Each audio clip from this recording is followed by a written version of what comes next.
Assalamualaikum warahmatullahi wabarakatuh. Perkenalkan kami dari kelompok 13 ingin mempresentasikan hasil diskusi kami mengenai sejarah ekonomi Indonesia.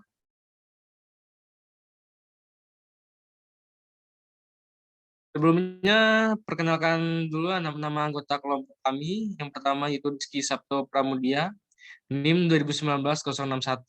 Yang kedua yaitu Lipi Mulia Marbikasari, NIM 2019-075.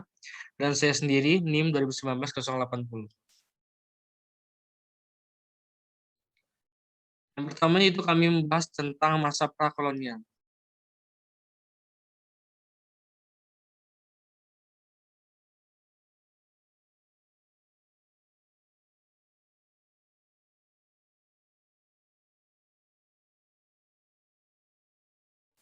Pada era prakolonial, yaitu era di mana bangsa asing belum masuk ke Indonesia, pada zaman kejayaan kerajaan-kerajaan di Indonesia, pada 1511 Malaka ditaklukkan oleh armada Portugis di bawah pimpinan Afonso de Albuquerque Malaka dan pergi membawa bisnis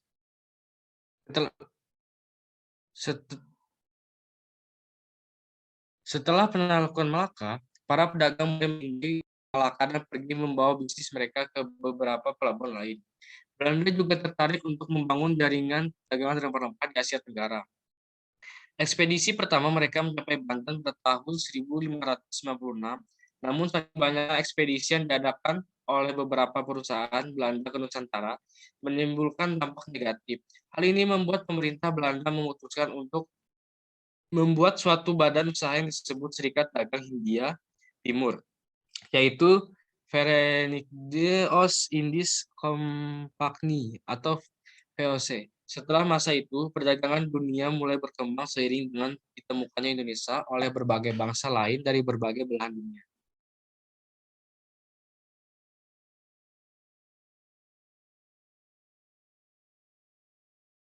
Malaka merupakan salah satu kekuatan baru. Kekuatan ini berasal dari pesisir Malaysia. Negara ini menjadi pelabuhan sukses dengan fasilitas menguntungkan dalam jaringan perdagangan luas yang membentang dari Cina dan Maluku di ujung timur Afrika dan Mediterania di ujung barat. Cerita tentang kejayaan Malaka telah mencapai Eropa dan membuat bangsa Portugis yang memiliki teknologi navigasi maju untuk berlayar ke bagian dunia ini agar bisa memiliki pengaruh lebih besar pada jaringan perdagangan rempah-rempah dunia. Dan di sini awal mula era kolonialisme. 2. Masa kolonial. Next. Pada abad ke-18, VOC mengalami kebangkrutan akibat dari penurunan keuntungan perusahaan terutama disebabkan oleh penurunan produktivitas kebun-kebun di Indonesia. Namun bukan hanya itu saja, VOC juga melakukan tindakan korupsi. Sehingga pada tahun 1800 VOC diambil alih dan selanjutnya dikelola oleh pemerintahan Belanda. Sejak saat itu, mulailah dibangun sistem pemerintahan kolonial yang melewati 3 tahapan. Next. Masa ini terbagi menjadi 3 tahapan, yaitu ada tahap awal dari tahun 1800 sampai 1830. Ada sistem tanam paksa dari tahun 1830 sampai 1870. Terus ada kebijakan ekonomi liberal dari tahun 1870 sampai 1933. 3. Ada masa pasca kolonial. Pada masa-masa kolonial Hindia Belanda memperlihatkan bagaimana usaha pemerintah Republik Indonesia memformasikan perekonomian kolonial menjadi ekonomi nasional. Pandangan ekonomi nasional belum menemukan penerapannya pada masa revolusi. Pada masa ini situasi ekonomi masih dipengaruhi oleh perekonomian perang oleh pemerintah penduduk Jepang. Pada tanggal 8 Maret 1942, Angkatan Perang Hindia Belanda menyerah kepada bala tentara Jepang. Sejak saat itu ekonomi Indonesia berada dalam kependudukan Jepang. Pemerintah militer Jepang menerapkan suatu kebijakan pengarahan sumber daya ekonomi mendukung gerak maju pasukan Jepang dalam Perang Pasifik. Next. Pada masa revolusi kemerdekaan, situasi politik dalam negeri masih mencari bentuk yang selaras dengan tujuan mempertahankan kemerdekaan. Sejumlah persoalan dihadapi oleh Republik Indonesia, mulai dari persoalan kesejahteraan, perbaikan keadaan, dan penciptaan struktur ekonomi nasional.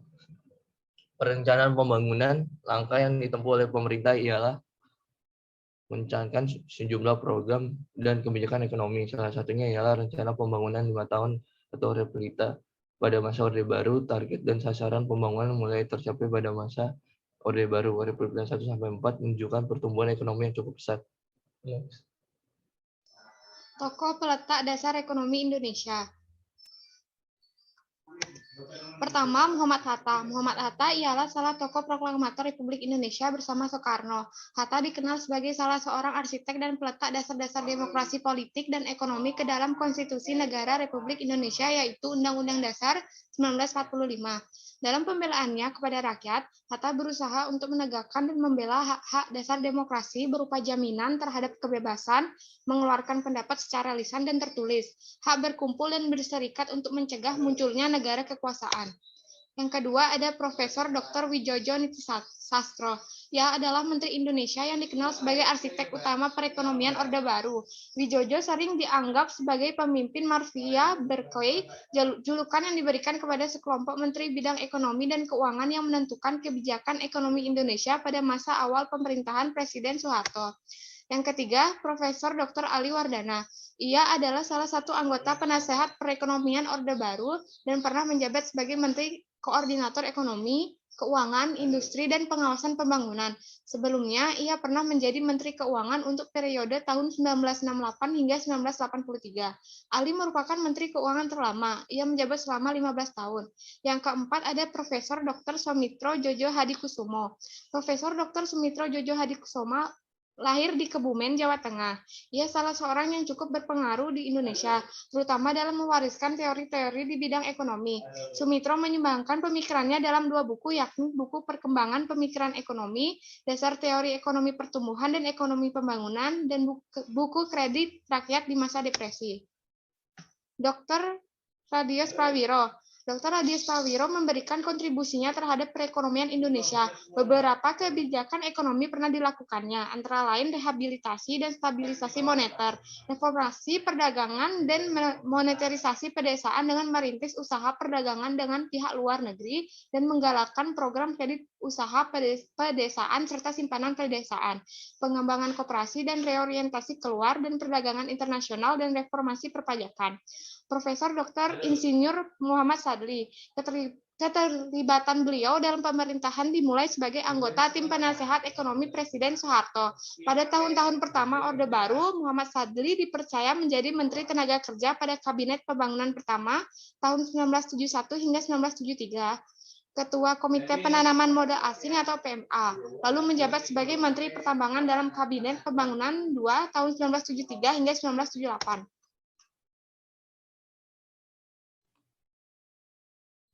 Dr. Emil Salim merupakan salah satu ekonom yang menjadi tokoh peletak dasar ekonomi Indonesia pada awal tahun 1970-an, sehingga diberikan kepercayaan untuk membentuk dan memimpin Kementerian Lingkungan Hidup yang pertama di Indonesia.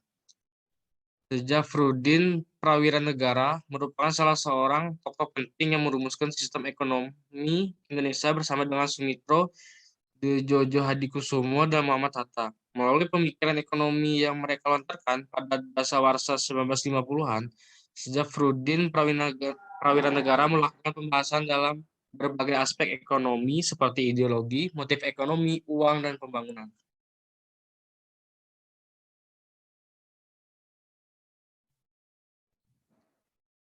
Relevansi perkembangan pemikiran ekonomi dengan sistem ekonomi Indonesia.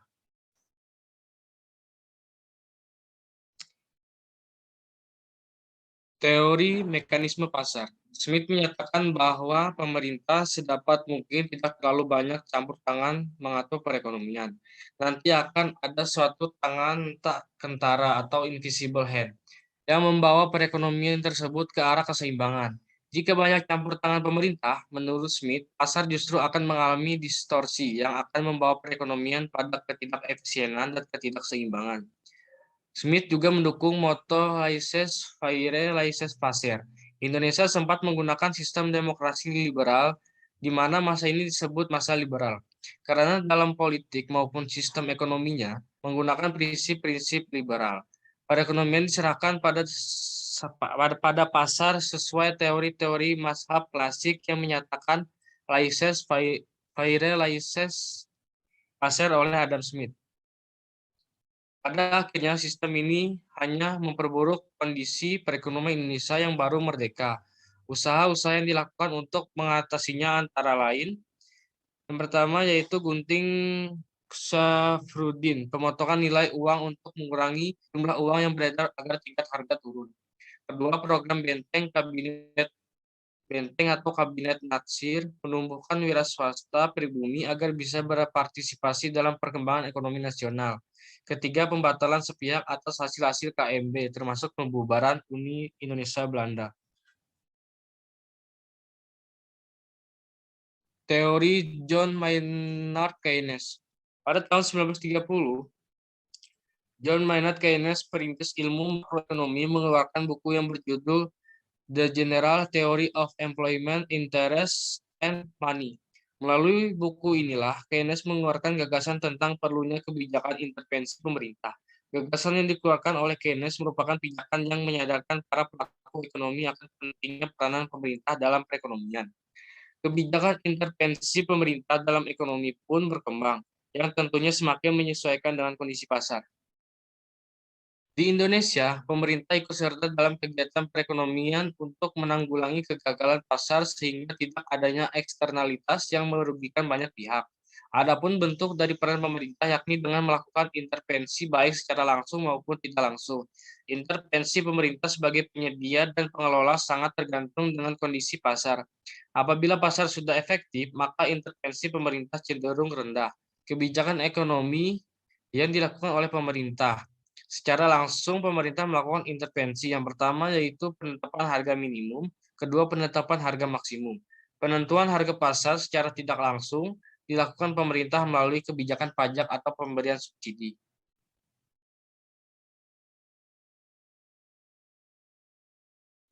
Teori pembagian kerja. Smith menyatakan bahwa produktivitas tenaga kerja dapat ditingkatkan melalui pembagian kerja, division of labor. Pembagian kerja akan mendorong spesialisasi, orang akan memilih mengerjakan yang terbaik sesuai dengan bakat dan kemampuan masing-masing. Salah satunya ialah pada kemajuan industri Indonesia yang tidak luput dari adanya pembagian kerja. Teori Thomas Robert Malthus. Malthus meramalkan bahwa suatu ketika akan terjadi malapetaka atau disaster yang akan menimpa umat manusia. Berbagai masalah dalam masyarakat akan timbul sebagai akibat adanya tekanan penduduk tersebut. Dalam esai On the Principles of Population atau tahun 1976, Malthus menguraikan bahwa satu-satunya cara untuk menghindari malapetaka tersebut ialah dengan melakukan kontrol atau pengawasan atas pertumbuhan penduduk atau keluarga berencana. Hal ini relevan dengan keadaan di Indonesia, di mana Indonesia memiliki masalah kependudukan khususnya akibat tingkat fertilitas atau kelahiran yang tinggi. Di Indonesia sendiri, pertumbuhan penduduk semakin pesat dan angka kelahiran semakin tinggi. Dalam hal ini, pemerintah membuat program untuk menekan laju pertumbuhan tersebut, yaitu mengurangi angka kelahiran yang terjadi dengan program keluarga berencana.